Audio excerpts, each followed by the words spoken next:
లేఖన భాగాన్ని బట్టి దేవునికి స్తుతి చెల్లిద్దాం. మరి యొక్క లేఖన భాగాన్ని మనము జ్ఞాపకం చేసుకోబోతున్నాం. దయచేసి కొరింథీయులకు రాసినటువంటి మొదటి పత్రిక 2వ అధ్యాయము 14వ వచనం మొదట చదువుకుందాం. మొదటి పత్రిక 2వ అధ్యాయం 14వ వచనం.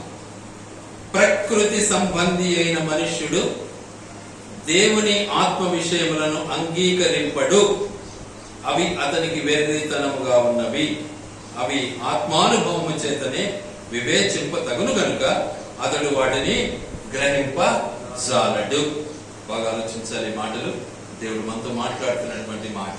ఇప్పుడు మనం ప్రకృతి సంబంధమైనటువంటి పరిస్థితికి లోను కాకుండా యేసుక్రీస్తు ప్రభు ఆయన మనకిచ్చినటువంటి తన శరీర రక్తాల్లో మనం పాలు పొందాలి.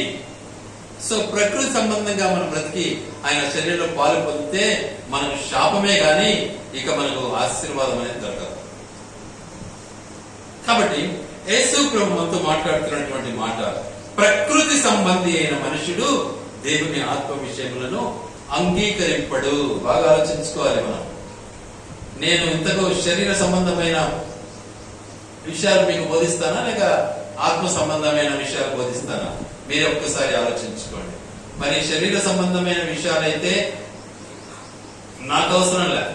ఆత్మ సంబంధమైన విషయాలు బోధించినప్పుడు వాటిని అంగీకరిస్తే మీకు లాభం. అది విషయం. వాటిని కూడా కేర్లెస్ చేసి వాటిని కూడా అంగీకరించకుండా తాస్కార పరిస్థితులను అనుభవిస్తే నష్టపోయేది మీరే. ఎందుకంటే ప్రభువుని బట్టి వాక్యానుసారమైనటువంటి జీవితాన్ని కలిగి ఉండాలన్నదే దేవుని యొక్క ఉద్దేశం. అటు ఉద్దేశాన్ని తన దాసుల ద్వారా బయలుపరుస్తున్నాడు అంటే తన దాసుడు నడుస్తున్నాడో లేడో ఒకసారి ఆలోచించుకోండి మీరే. ఇంకా వాటిని అనుసరించలేనప్పుడు దౌర్భాగ్య స్థితి మనది. వాటిని మనం గ్రహించడం మనకు ఎంతైనా అవసరం. అందుకని natural person does not except the things of the spiritual of God, spirit of God. దేవుని ఆత్మ సంబంధమైనటువంటి వారికి పనికిరావు. ఎంతసేపు లోకమే కావాలి, వాడికి లోకాశలే కావాలి. లోకంలో నాకు ఏం జరుగుతుంది, లోకం ద్వారా నేనేం లాభం పొందుతాను, ఇదే అవసరం మనిషికి ఎక్కువగా. 90% ఇదే కోరుకుంటూ దేవుని దూరం చేస్తూ ఉన్నారు. పక్కనేమో దేవుడు ఉంటాడు, బైబిల్ చేతిలో ఉంటుంది, సంఖ్యలో ఉంటుంది, సంచిలో ఉంటుంది. కానీ మనసులో ఏముంటుంది? లోకాశకు బానిసైపోయినటువంటి జీవితం, ప్రకృతి సంబంధమైనటువంటి ఆసక్తికి బానిసైపోయినటువంటి జీవితం. వాటి నుంచి మనము వేరు కావాలి. అది దేవుని యొక్క ఉద్దేశం. వాటి నుంచి మనము వేరు కావాలి. అందుకే వాక్యం ఏమో సెలవిస్తుందంటే కొరింథీ మొదటి పత్రిక 5వ అధ్యాయం 7వ వచనం ఏముంటుంది ఒకసారి జ్ఞాపకం చేసుకుందాం. దయచేసి కలిసి చదివేది నేర్చుకుందాం. మీరు పులిపిండి లేని వారు కనుక క్రొత్త ముద్ద అవుటకై ఆ పాతదైన పులిపిండిని తీసిపారేయండి. పులిపిండి నిజంగా మనలో ఉంటే, పాత పులిపిండి మనలో ఉంటే కొత్త ముద్ద ఎలా అవుతామో కొత్త ముద్దని కూడా చెడిపేస్తుంది. కనుక కొత్త ముద్ద అవటానికి మనం సిద్ధపడాలి అంటే పాతదైన పులిపిండిని తీసి పారేసేది నేర్చుకోవాలా. నీ చెప్పుదిని తీసి తొలగించేయాలి. దురాలోచన దూరపరచాలి. దుష్టత్వాన్ని దూరం చేసుకోవాలి. ముసలమ్మ ముచ్చట్లు తీసి పారేయాలి. చేతగానే ఆలోచనలన్నీ దూరం పెట్టాలి. అప్పుడు మన బ్రతుకు ధన్యమవుతుంది. తీసి పారవేయుడి. ఇంతేకాక క్రీస్తు అన్న మన పస్కా పశువు వదిలిపోవడని గనుక పాతదైన పులిపిండితోనైనను దుర్మార్గతయు దుష్టత్వం ఉన్న పులిపిండితోనైనను కాకుండా నిష్కపట్యమును సత్యమునను పులి అని రొట్టెతో పండుగ ఆచరించేది నేర్చుకోవాలి. అర్థమైందంటే అందులో మనం చేయాలి. ఏమంటే నీళ్ళలో మునిగి తేలినాము, మేము తినొచ్చులే, మాకు సర్టిఫికెట్ దొరికిందిలే అనుకుంటారు. అది కాదు సర్టిఫికెట్. నీ హృదయం శుద్ధంగా ఉందా? నీ హృదయం దేవునికి అర్పించావా? నీ హృదయంలో యేసు ప్రభు వెలతిల్లుతున్నాడా?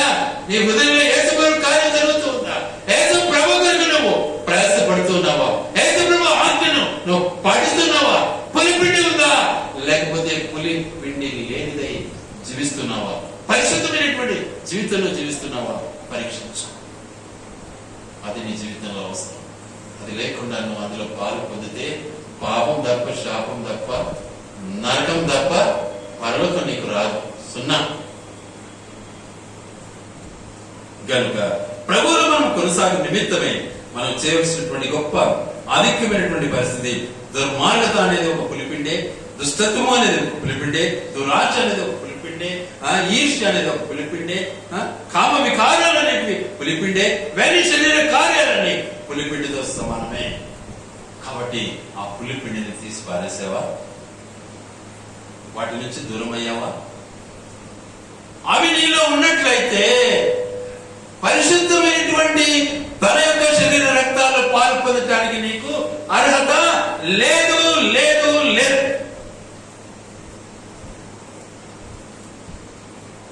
ఇది వాస్తవం. కాబట్టి ప్రభువులో మనం కొనసాగు నిమిత్తమే దేవుడు మనకిచ్చినటువంటి గొప్ప ఆధిక్యత. ఎందుకంటే మనం నిజంగా ప్రభువులో కొనసాగాలి. నిజంగా దేవుని యొక్క గొప్ప మర్మమైనటువంటి తన పరిశుద్ధతను మనం పరిశోధిస్తూ ఆయనలో మనం కొనసాగినట్లయితే మనము ధనులమవుతాము, పరిశుద్ధమవుతాం. ఆయన చెప్పిన మాట ప్రకారం మనం నడిచినట్లయితే పరిశుద్ధమవుతాం. ఆయన మాటను తిరస్కరించే వారమైతే, ఆయన పని చేయలేని వారమైతే, ఆయన చెప్పిన మాటను మనం వినకపోయినట్లయితే, ఆయనను బట్టి మనల్ని మనం సరి చేసుకోలేని వారమైతే, ఆయన వాక్యాన్ని బట్టి మన హృదయాన్ని సరి చేసుకోలేకుండా, ఆయన జ్ఞానాన్ని బట్టి మన జ్ఞానాన్ని సరి చేసుకోకుండా, ఆయన మనకిచ్చిన పనిని మనం చేయకుండా, ఆయన రొట్టెలు, ఆయన శరీరములు, ఆయన యొక్క రక్తంలో ఎలా పాల్పొందుతాం? ఉందా సిగ్గు కొంచెమైన ఆలోచించుకోవాలి. అది దేవుడు మనల్ని హెచ్చరించేవాడు. అది దేవుడు మనతో మాట్లాడుతున్నటువంటి మాట. దాన్ని మనం పరిశీలించుకోవాలి. చూడండి, ఆ మాటను ఒకసారి జ్ఞాపకం చేసుకుందాం. కొరింథీ మొదటి పత్రిక 2వ అధ్యాయము 10వ వచనాన్ని ఒకసారి జ్ఞాపకం చేసుకుందాం. దయచేసి అందరికీ చదువు. మనకైతే దేవుడు వాటిని తన ఆత్మ వలన బయలుపరచి ఉన్నాడు. ఆ ఆత్మ అన్నిటినీ దేవుని మర్మములను కూడా పరిశోధించుచున్నాడు. చూసారా? ఆ ఆత్మదేవుడు మనకి ఇచ్చాడు. ఆత్మదేవుడు మనలో ఉన్నాడు. ఆత్మదేవుడు మనం నడిపిస్తున్నాడు. ఆత్మానుసారమైన జీవితం మనం కలిగి ఉన్నటువంటి వారమై ఉండాలి అన్నదే దేవుని యొక్క ఉద్దేశం. ఆత్మను నిన్ను నడిపిస్తా ఉందా? దురాత్మని నడిపిస్తా ఉందా? శరీరం నడిపిస్తా ఉందా? శరీర క్రియలు నడిపిస్తున్నాయా?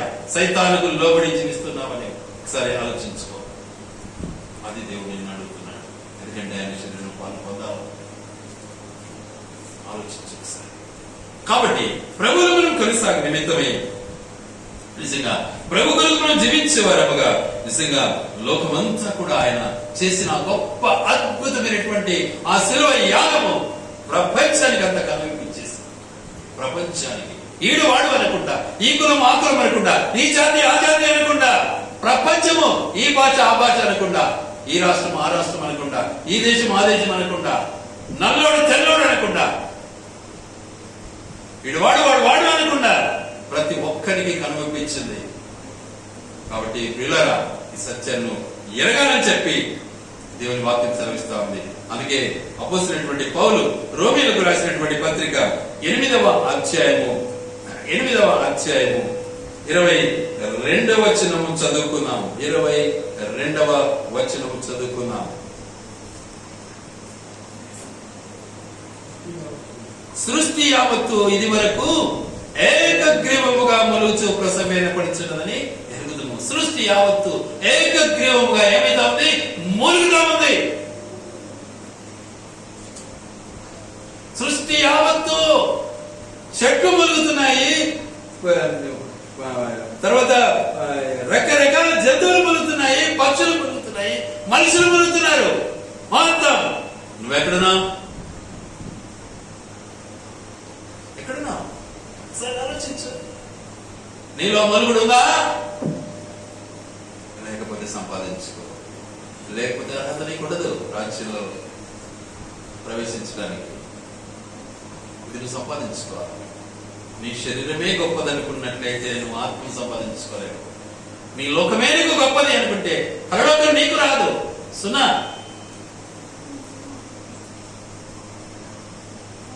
ఒకసారి ఆలోచించుకోండి. వీటన్నిటిని బట్టి మనము రేపు లెక్క చెప్పవలసినటువంటి వారమే ఉన్నాం. ఎందుకంటే ఎందుకంటే ఈ సృష్టి అంతా కూడా దేనికోసం వేచి ఉంది తెలుసా? సుధమా మాటను ఒకసారి పైన 19వ వచనం చదువుకున్నాం. దేవుని కుమారుల ప్రత్యక్షత కొరకు సృష్టి మిగులు ఆశతో తేల్చు కనిపెడుచున్నది. చూసారా? సృష్టి అంతా దేనికోసం కనిపెడుతూ ఉంది. దేవుడు తయారు చేసినటువంటి ఈ సృష్టి ఎవరు కావాలని కోరుకుంటా ఉంది? దేవుని బిడ్డలు కావాలి, దేవుని కుమారులు కావాలి. ఎవరా కుమారులు? యోహాను సువార్త 1వ అధ్యాయము 12వ వచనం చదువుకున్నాం. ఆ కుమారులు ఎవరో ఇక్కడ చూద్దాం. తన్ను ఎందరు అంగీకరించురు అనగా వారికందరికీ అనగా తన నామమునందు విశ్వాసముంచు వారికి దేవుని పిల్లలగుటకు ఆయన అధికారం అనుగ్రహించిన వారు. చూసారా? పొందావా అధికారాన్ని? దేవుని బిడ్డవనే అధికారాన్ని పొందావా? దేవుని బిడ్డవైతే లోకాన్ని ఎదిరించావా? లోకాన్ని ద్వేషించావా? లోకాశకు బానిసవయ్యావా? లేక లోకాశను విడిచిపెట్టావా? ఒకసారి ఆలోచించుకో. అయి ఉన్నాయి, ఇవి ఉన్నాయి, రెండు ఉన్నాయి నాకు అనుకుంటే 2 పొత్తులు ఎప్పటికీ కుదరవండి. వాడు ఇంకా భయంకరమైన మోసగాడు. 2 ఉన్నాయనేవాడు. వాడు సాధారణ వ్యక్తి కాదు. వాడు ఖచ్చితంగా నరకానికే వెళ్ళేది. ఒకటి కావాలనుకుంటే ఒకటి వదిలిపెట్టాలి. దేవుడు కావాలనుకుంటే సైతాన్ని వదలాలి. కాబట్టి దేవుని అంగీకరించినటువంటి జీవితం నిజంగా నీలో ఉన్నట్లయితే, విశ్వాసం వచ్చిన జీవితం నీలో ఉన్నట్లయితే, నిజంగా తన కుమారుడు అవ్వడానికి నీకు అధికారం ఇచ్చాడు. అట్టి కుమారుడి కోసం సృష్టి మిగులా ఏం చేస్తా ఉంది? ఆశతో తేల్చి చూస్తా ఉంది. సిద్ధంగా ఉన్నావా? ఆలోచించు ఒకసారి. నిజంగా దేవుని వీడియో కావాలనుకున్నావా? ఆలోచించు. సిద్ధపడినట్లయితే ఆయన రాజ్యానికి వారసును అవుతావు. లేకపోతే నరకానికి ఆపుతావు. అంతటితోనే అయిపోదు. నరకంలో ఏమైతుంటావు? ఆకారాలే. నేను ఒక మెసేజ్ చూశాను, నిన్న చూపించాను మహేష్ కూడా. దాదాపు ఎన్ని 12 కిలోమీటర్ల 12,000 కిలోమీటర్ల కిలోమీటర్ల లోతు బోర్ వేశారట. బోర్ వేస్తే ఏమైంది తెలుసా? అక్కడ నుంచి భయంకరమైనటువంటి అరుపులు, మనుషులు భయంకరంగా అరుస్తున్నారంట. ఆ అరుపులకు తట్టుకోలేక బోర్ను మూతేసేసి ఇప్పుడు ప్రజెంట్ ఉందండి. ఏదో పాత కథ కాదు ఇది. అంటే కింద ఏముంది? మరి నిత్య నరకం ఉంది. చూసుకోండి ఒకసారి. ఇంతకుముందు కూడా శాస్త్రవేత్తలు నేను చూశాను. సముద్రంలో నుంచి ఫైనల్ గా పోయినారంట కిందికి. లాస్ట్ అక్కడ అరుపులు స్టార్ట్ అయినాయంట. అప్పుడు గుర్తించారు, ఓహో మనుషులు ఉన్నారు ఇక్కడ. భయంకరమైన అరుపులు, కేకలు, సావు కేకలు. ఎందుకు మర్చిపోతారు? బైబిల్లో ఉండే ఏ మాట కూడా పక్కకు పోదు. దేవుడు చాలా స్పష్టంగా చెప్పాడు. ఒక్క పొల్లు కూడా పక్కకు పోదని చెప్పాడు యేసుప్రభు. ఎలా మర్చిపోతాము బైబిల్ పరిశుద్ధ గ్రంథాన్ని? మనం బయటికి పోతానే బయటలతో సావాసం చేస్తాం, బయటలతోనే రకరకాల ఆలోచనలు చేస్తాం. ఏం ప్రయోజనం దాని వల్ల? నీలో ప్రత్యేకత వద్దా?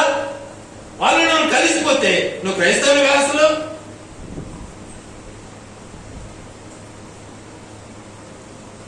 ఆలోచించాలి. ప్రత్యేకమైన జీవితం కావాలి క్రైస్తవునికి. 10 మందిలో కూర్చున్నా కూడా ప్రత్యేకించబడాలి, వీడు క్రైస్తవుడు అనాలి. అది దేవుని యొక్క ఉద్దేశం. మీరు అనిపించుకున్నారో లేదో, ఆ దేవాది దేవుడు తన దాసుని నిజంగా జ్ఞాపకం చేసుకున్నాడు అనిపించుకున్నాను. అది రావాలా? నేను అది లేకపోతే ఏం ప్రయోజనం? అందరితో పడి ఏమంటారు సందట్లో సమారాజ్యం అని అందరితో పడి గోవిందా అనుకుంటూ పోతే ఏం ప్రయోజనం? ఏంటికి బ్రతుకు? మనకు నీచమైన బ్రతుకు కాదు అది, చెడిపోయిన బ్రతుకు కాదు అది, దేవుని మోసం చేసిన బ్రతుకు కాదు అది, ఇతరుల మనుషులను మోసం చేసిన బ్రతుకు కాదు అది, నీ దేవునికి అన్యాయం చేసిన బ్రతుకు కాదు అది. మరి నువ్వు నరకానికి వెళ్తావా, పరలోకానికి వెళ్తావా? ఆలోచించాలి ఒకసారి. మార్చాలి, మార్చబడాలి, మార్చాలి, మార్చబడాలి, మార్చాలి. జ్ఞాపం చేసుకోవాలి. ఎందుకంటే మనం ఇప్పుడు ఆయన యొక్క శరీర రక్తాల్లో పాలు పొందాలి. అట్టి పరిశుద్ధత మనకు అవసరం. అలా మనము పరిశుద్ధతను పొందలేకపోతే మన బ్రతుకు వేస్ట్ వేస్ట్ వేస్ట్ అయిపోతుంది. ఏం ప్రయోజనం ఉండదు. దాని గురించి మనం ఏమి చెప్పనక్కర్లే. అందుకే వాటిని మనం ధరించుకోవాలి, ఆ వస్తువులు మనం ధరించుకోవాలి. చూద్దాం ఆ మాటను ఒకసారి. ఎఫెసీ పత్రిక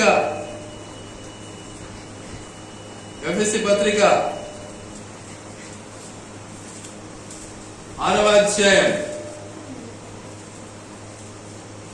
14-15 వచనాలు చదువుకుందాం.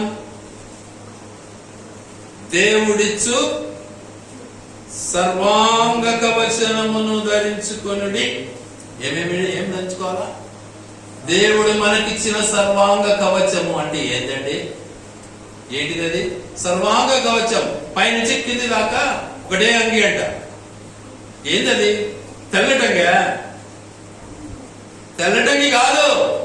తెల్లటంగి వేసుకున్నంత మాత్రాన పరిశుద్ధులు కారు వాళ్ళు. అందులో పచ్చి మోసగాళ్ళు ఉన్నారు.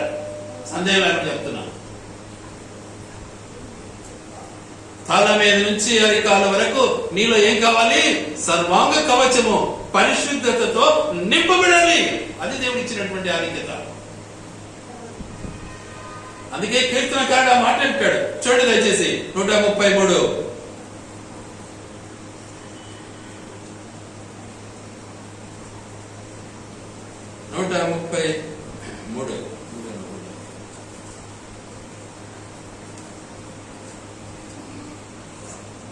సహోదరుడు ఐక్యత కలిగి నివసించుట ఎంత మేలు, ఎంత మనోహరము. అది తల మీద పోయబడిన అహరోను గడ్డం మీదుగా కారి అతని అంగీల అంచు వరకు దిగజారిన పరిమళ తైలము. ఎడవేయబడింది, తల మీద పోయబడింది. అహరోను గడ్డము మీదుగా కారి, అహరోను యాజకత్వము ద్వారా నీవు గ్రహించగలిగినటువంటి జీవితము ఎంతవరకు ఉండాలి? అతని అంగీల అంచు వరకు దిగజారిన పరిమళ తైలం. పరిశుద్ధతో నింపబడాలి, సువాసనతో నింపబడాలి. పరిశుద్ధాత్మ నింపుదల నీకు కావాలి. ఉందా? లేకపోతే ఏం ప్రయోజనం? ఏం ప్రయోజనం? అది లేకుంటే ఆ పరిశుద్ధతలో ఎలా పాల్పొందుతావు? హక్కు ఉందంటావా? ఒకసారి ఆలోచించాలి.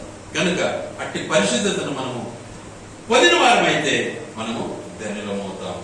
అందుకే ఆయన అంటాడు, ఆ పరిస్థితి ఎలా ఉంటుంది అంటే అది అక్కడ ఏముంటుంది అంటే అక్కడ ఆశీర్వాదమును, శాశ్వత జీవమును అక్కడ ఉంటుంది అంటాడు.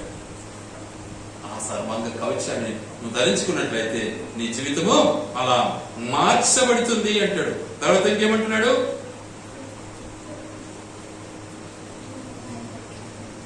ఇంకేమంటున్నాడు? 14. నీ నడుమునకు సత్యమును దట్టి కట్టుకో అంటున్నాడు. ఏముంది? నీ నడికి ఏముండాలా? సత్యం. ఒక్కసారి ఆలోచించుకోండి. ఒక దినానికి ఎన్నిసార్లు అబద్ధం ఆడతారు మీరు? ఆలోచించుకోండి. ఆరాధన చేస్తారు, బైబిల్ పడతారు, పాటలు పాడతారు, ఆరాధన చేస్తారు, మా దేవుడు వేసుకోమని చెప్పుకుంటారు, నేను నీళ్ళలో మునిగి తేలాను అంటారు. ఎన్ని అబద్ధాలు ఆడతావు నీవు? మోసగానే కాదా? ఒకసారి ఆలోచించు. నీలో పవిత్రత ఉందా? నీలో ఈర్ష్య లేదా? కపటం లేదా? ఎదుటివాడు బాగున్నాడంటే ఓరలేకపోతున్నావే. మరి నీలో పవిత్రత ఉందా? నీలో సత్యం ఉందా? అసలు సత్యం అనే దట్టి కట్టుకో, నడుకో, వెంటో. తర్వాత ఏమంటున్నాడు? నీతి అను మైమరవు. నీ అడుగులు, నీ కాళ్ళ అడుగులు, నీ చెప్పులు నీతితో కూడిన అడుగు వేస్తున్నావా నువ్వు? నీ కాలి నడక నీతికి దారి తీస్తా ఉందా? ఒకరిని నష్టపరుస్తా ఉందా? ఒకసారి ఆలోచించు. నువ్వు ఎలా ఉంది నీ బ్రతుకు? మరి నీలో ఆ నీతి కావాలి కదా. మన నీతి ఎవరు? యేసు క్రీస్తు ప్రభు అండి. మన నీతి ఎవరు? యేసు క్రీస్తు ప్రభువు. ఆయన అడుగుజాడల్లో ఉన్నావా? వేషధారణతో ఉన్నావా? స్వార్థ బుద్ధితో ఉన్నావా? పైకి కనబడుతున్నావా? లోపలంతా సైతానుడేనా నీలో ఉండేది? లోపల దురాత్ముడేనా నీలో ఉండేది? ఆలోచించు ఒకసారి. నువ్వు సరి చేయబడకపోతే పాలు పొందటంలో భయంకరమైనటువంటి రోగాలు నీకు సంభవిస్తాయని గుర్తుంచుకో.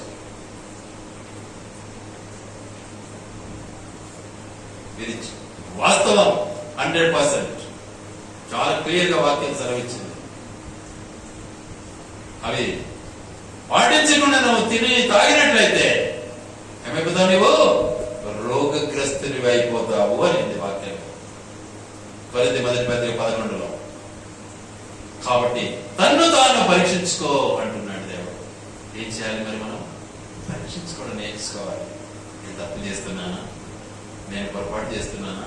నేను అబద్ధం ఆడుతున్నానా? నేను మోసం చేస్తున్నానా? నేను వ్యతిరేకిస్తున్నానా? దేవుని పనిలో నేను దాక్కుంటున్నానా? దేవుని పనిలో నేను నిర్లక్ష్యం చేస్తున్నానా? దేవునికి మోసం చేస్తున్నానా? ఒకసారి ఆలోచించుకోవా? నీ జీవితంలో ఆలోచించుకోకపోతే సైతాను అద్భుతంగా నిన్ను వాడుకుంటాడు. సైతాను నిన్ను దీవిస్తాడు. సైతాను పరలోకి పంపించగలదా? సైతానే కులద్రోలో పడింది నరకానికి. మరి నిన్ను ఎలా తీసుకుపోతుంది పరలోకం? కాబట్టి ప్రభునందు మన జీవితాలను మనం సరి చేసుకోవాలి, సరిదిద్దుకోవాలి, వాటిని మనం కలిగి జీవించాలి. అలా మనం ఉన్నప్పుడే ఆ నీతి మనకు తగ్గుతుంది, ఆ నీతి మనకు సంభవిస్తుంది. పాదములకు సమాధాన సువార్తవనైన సిద్ధ మనస్సు అను జోడు తొడుక్కోండి. జోడ్లు అంటే చెప్పులు. ఏం కావాలి మనకు? ఎల్లప్పుడూ సమాధానం కావాలి. ఉందంటారా సమాధానం? చూసుకోండి. మోసపూరితమైనటువంటి ఆలోచనలతో ఉంది అని మన పెదవులతో చెప్తాం. మనసులో ఉందే మనకు? లేదు. ఉంటే నిజంగా పశ్చాత్తాపడతాం, ఉంటే సమాధాన పడతాం. అది లేదు కాబట్టి మనకు సమాధానం లేదు. ఆ సమాధానం మనకు లేదు కాబట్టి లోపల కుళ్ళిపోతూ ఉంటాం. పైకి మాత్రం తెల్లగా తెల్లబడలేసుకుంటాం మనం, అంతే. ఆలోచించుకోండి ఒకసారి. దానివల్ల ఏం లాభం మనకు? ఏమైనా లాభమా? ఏం లాభం లేదు. దానివల్ల నష్టమే. పరలోకమే తెచ్చారు. ఈ రెండే ఉండేది, పరలోకమా లేకపోతే నరకమా. ఈ రెండింటి కోసమే ఇంత ప్రయాసము. లోకమంతా కూడా ఈరోజు నువ్వు ఎన్ని చదువులు చదివినా నీ పొట్ట కోసమే, దేవుని కోసం కాదు. కానీ దేవుడే నీకు ఇచ్చాడు ఆ చదువు, దేవుడే నీకు ఇచ్చాడు ఆ జ్ఞానం, దేవుడే నీకు ఇచ్చాడు ఆ యొక్క ఉద్యోగం, దేవుడే నీకు ఇచ్చాడు ఆ డబ్బు, దేవుడే నీకు ఇచ్చాడు ఆ ఆస్తి. మరి ఆయన కోసం నువ్వు వాడకూడవా? నీ స్వార్థమే నీ బ్రతుక? స్వార్థానికే పుట్టావా ఈ లోకంలో? దేవుని కోసం కాదా నేను పుట్టించింది ఆయన? ఒకసారి ఆలోచించు. మరి ఆయన విషయంలో నువ్వు నిర్లక్ష్యానుసారంగా జీవిస్తే నీకు నరకం తప్ప పరలోకమైతే లేదు సుమా. కాబట్టి ప్రభునందు మనము మార్చబడాలి. మనం ఎల్లప్పుడూ కూడా సత్యాన్ని కట్టుకోవాలి, జోలను తొడుక్కోవాలి, నీతి అనే మైమరును మనం ధరించాలి. ఆ తర్వాత ఇంకొక మాట ఉంది అక్కడ. ఏమంటాడు అక్కడ? ఇవన్నీ కాక విశ్వాసమును డాలు పట్టుకోవాలి. విశ్వాసం ఎప్పటికీ విశ్వాసం కావాలి. విశ్వాసం నీలో ఉంటే విశ్వాసం నిన్ను ఏం చేస్తుంది? రక్షిస్తుంది. విశ్వాసం నిన్ను ఏం చేస్తుంది? స్వస్థపరుస్తుంది. విశ్వాసం నిన్ను ఏం చేస్తుంది? మంచి మార్గంలో నడిపిస్తుంది. విశ్వాసం నిన్ను ఏం చేస్తుంది? పరలోకానికి తీసుకెళ్తుంది. అది విశ్వాసం, నిరీక్షణ. అట్టి విశ్వాసాన్ని నేను కలిగి ఉండాలన్నదే దేవుని యొక్క ఉద్దేశం. అలా మనం లేకపోతే మనం దౌర్భాగ్యులమే. కనుక వాటి నుంచి మనము కోలుకోవాలి, వాటి నుంచి మనం బయటపడాలి. వాటన్నిటిని బట్టి మనము బయటపడినట్లయితే మనం నిజంగా లోకం అనే కాడికి ఎందుకు వెళ్ళాలి? లోక వాంఛలకు మనం చెవి ఇవ్వం, శరీరానికి బానిసలము కాము. శరీరానికి బానిసలమైన యేసు ప్రభువా నీకే చేయి అంటే ఎట్లా? మోసం కదా అది. నేచర్ ఎట్లుంటది? డబుల్ గేమ్ ఆడుతుంటావా? నేను కాంగ్రెస్ వేస్తాను, తర్వాత తెలుగుదేశానికి వేస్తానంటే ఎట్లా? రెండింటికి వేస్తావా? ఎంత పెద్ద మోసం ఇది. కొంత స్టేట్మెంట్ ఇస్తాంటారు, ఇద్దరికంటే డబ్బులు తీసుకెళ్ళి పర్వాలే, నీకు ఇష్టమైన అయిపో. బా చూడు ఎంత గొప్ప మంచి మాటలు ఇవి, ఎంత గొప్ప మాటలు కదా, ఎంత శ్రేష్టమైన మాటలు. అంత నీచానికి దిగజారిపోయే వాని యొక్క అడ్వైస్ నువ్వు వింటావా? ఆలోచించు ఒకసారి. ఏది కావాలి నీకు? యేసు ప్రభు కావాలి. లేదు, యేసు ప్రభుకు ఒకటి వేస్తాను, రెండో ఓటు సైతానికి వేస్తానంటే ఏం ప్రయోజనం? అట్లా ఒప్పుకుంటాడా దేవుడు? ఒప్పుకోడండి. యేసు క్రీస్తు ప్రభు సత్యానికి, నిబంధనకు, సత్య నిబంధనకు నిజంగా ఆయన అర్హుడై ఆయన ఏం చేశాడు? ప్రపంచానికి కనువిప్పునిచ్చాడు, మృత్యుంజయుడయ్యాడు. నీ బ్రతుకు రెండింటికి ఓటేసి ఎక్కడికి పోతావు? అప్పుడు ఏసయ్య ఏమంటాడంటే, తట్టినా కూడా అయ్యా అయ్యా ఏమంటాడు? నువ్వెవరో నాకు తెలియదు, నువ్వెవరో నాకు తెలియదు. నీ పేరుతో నేను ప్రార్థన చేసినానయ్యా, నీ పేరుతో నేను దయ్యాలు నిలబొట్టినానయ్యా, నీ పేరు, నీ వాక్యం పట్టుకొని నేను గొప్ప గొప్ప కార్యం. ఆయన పేరు చేసింది నువ్వు కాదు. జాగ్రత్త. చాలా మంది ఈ రోజుల్లో ఆ పని చేసి డబ్బు బాగా సంపాదించుకుంటున్నారు. నెలకు ఒక ప్రోగ్రాం, 2 నెలలకు ఒక ప్రోగ్రాం పెట్టి లక్షలు సంపాదిస్తున్నారు. బైబిల్ చదవబట్టుకొని నీచ బుద్ధులు అనుకుంటే బాధ వేస్తుంది. అలాంటి నీచమైనటువంటి వ్యాపారం చేస్తున్నారు ఈ రోజుల్లో. ప్రజలు వాళ్ళకే వత్తాసు పలుకుతారు, సత్యాన్ని గ్రహించడం లే ప్రజలు. ఆలోచించండి ఒకసారి. నీ విశ్వాసము నిన్ను స్వస్థపరచు, నీ విశ్వాసమే నిన్ను నడిపించు. శ్వాసఘాతకునివైతే నరకమనకు. కాబట్టి దేవుడు మనకిచ్చినటువంటి గొప్ప ఆధిక్యతను బట్టి, సత్యాన్ని బట్టి మన జీవితాలను మనము సరిచేసుకుంటూ ముందుకు సాగాలన్నది దేవుని యొక్క ఉద్దేశం. గనుక ప్రభువులో మనం కొనసాగడానికి దేవుడు మనకిచ్చినటువంటి ఆ సర్వాంగ కవచాన్ని మనం ధరించుకోవాలి. సర్వాంగ కవచం అంటే అందరూ తలా ఒకటి నిలువుటంగి గుర్చుకోమని కాదు అర్థం. నిలువుటంగి ఈ నుంచి గుర్చుకుంటావు, ఈ నుంచి ఈడే పెడతావు. మరి అందుకే వాక్యం ఏమి చదివినాము ఇప్పుడు 133లో ఏమి చదివినాము? తల మీద పోయబడి అహరోను గడ్డము మీదుగా కాలి అంగీల అంచు వరకు దిగజారిన పరిమళ తైలం, పరిశుద్ధత, పరిశుద్ధాత్మ నింపుదల ఎక్కడి నుంచి? తలలో నుంచి రావాలి. అది నిలువుటంగి. అది ఇడిచిపెట్టి నిలువుటంగి వేసుకొని సత్యమని ఏదో నడుముకు ఒక నల్ల తాడు కట్టుకుంటే సరిపోతుందా? సరిపోదండి. పచ్చి అబద్ధకుని పనులు చేస్తూ ఆ అంగి వేస్తాని సత్యవంతుని అవుతావా? లేకపోతే తెల్ల బట్టలు ధరించుకొని తెల్లగా పైన షర్టు ప్యాంటు తెల్లగా వేసుకుంటానే సత్యవంతుని అవుతావా? కాలేవు. హృదయం శుద్ధి కావాలి. కాబట్టి సర్వాంగ కవచాన్ని మనం ధరించుకోవాలి. అలాంటి నిజంగా యేసుక్రీస్తు ప్రభు దేవుడు, దేవుని కుమారుడుగా మన మధ్యకు వచ్చాడు. చూద్దామా మాట ఒకసారి. ప్రకటన గ్రంథం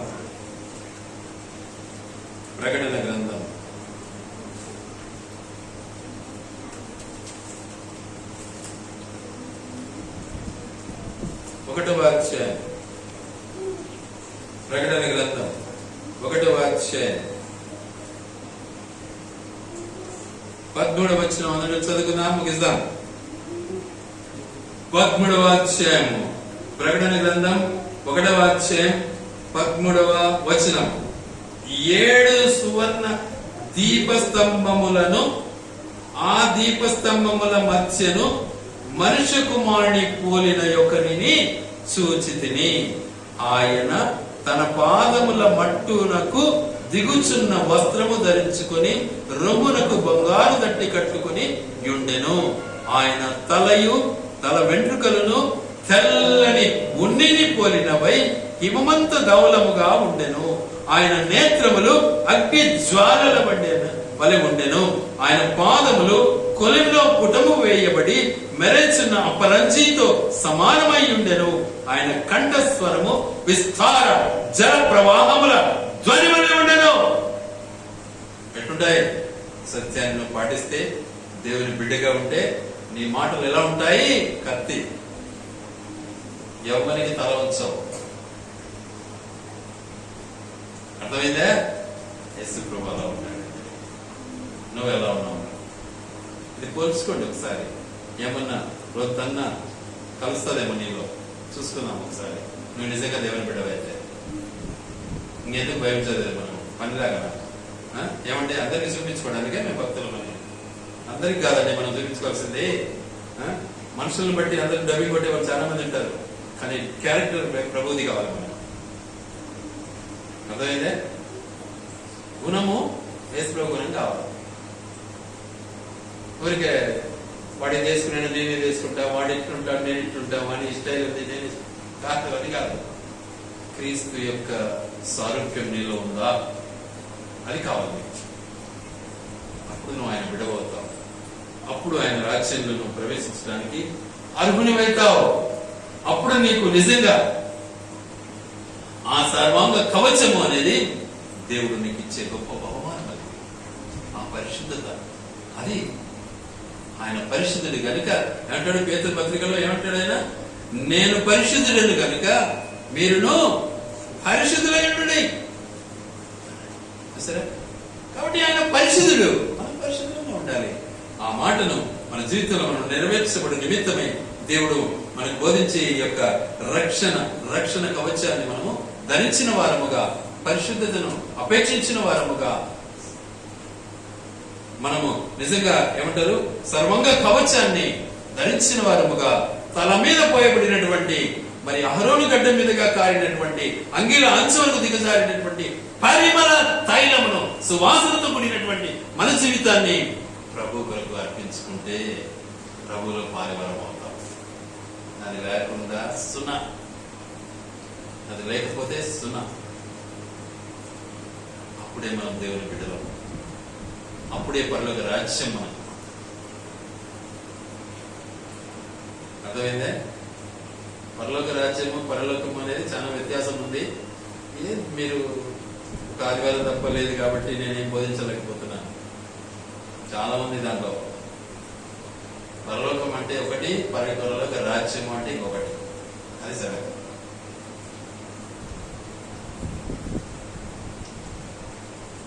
వీటిని మనం గ్రహించడానికి దేవుని కొరకు సమయం వెచ్చించాలి.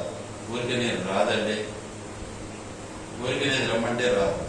అయినా మీరు దానిలో ఈ యొక్క లోతులు, ఈ మాటలు, ఈ మర్మాలు మీరు వింటున్నారు. మరి గ్రహిస్తున్నారు లేదో నాకు తెలియదు. అది మీ ఇష్టం. మీరు వినడమే మీ ధన్యత. అది ఎందుకంటే ఇది అందరికీ దొరకదు. వాస్తవం చెప్తున్నాను. ఈ కండిషన్ అందరికీ రాదు. ఎందుకంటే తనలో సాక్ష్యం ఉన్నది కాబట్టి ఎదుటికి చెప్పలేడు ఇంకొకడు. కాబట్టి అనుభవిస్తున్నాను కాబట్టి గంట పదంగా చెప్పగలను. దేవుడు నాకు ఇచ్చాడు. అది నాకు కొంత, మిగతా వాళ్ళకి కొందరికి తేడా. కనుక దేవుడు ఇచ్చినటువంటి ఈ సాక్ష్యం జీవితాన్ని ఎల్లప్పుడూ ప్రభు కొరకు మనము మరి అనుభవించే వారముగా, నీతిని కవచంగా మనం ధరించుకున్న వారముగా, రక్షణ తల మీద శిరస్త్రాణముగా ధరించుకున్న వారముగా, ఎల్లప్పుడూ మన ఆలోచనలు, మన తలంపులు ఎలా ఉండాలి? నీతితో కూడినటువంటివి. ఒకరికి కూడా అన్యాయం కాకూడదు, ఒకరిని మోసం చేయకూడదు. మన బ్రతుకులు మార్చబడాలి. మన ద్వారా ఎన్నో ఆత్మలు రక్షణ పొందాలి.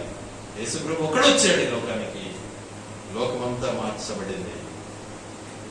ఆయన కంటే ముందు యోహాను కూడా వచ్చాడు, ఎంతో మందిని మార్చాడు. మన బ్రతుకులో ప్రభుని నమ్మినామని చెప్పుకుంటామే కానీ ఒకరిని మారుస్తున్నామా మనము? ఆలోచించండి ఒకసారి. ఇంతకు ఆయన బిడ్డలమైనా మనము ప్రశ్నించుకోండి ఒకసారి. అప్పుడు మనం దేవుని బిడ్డలము అవుతాం.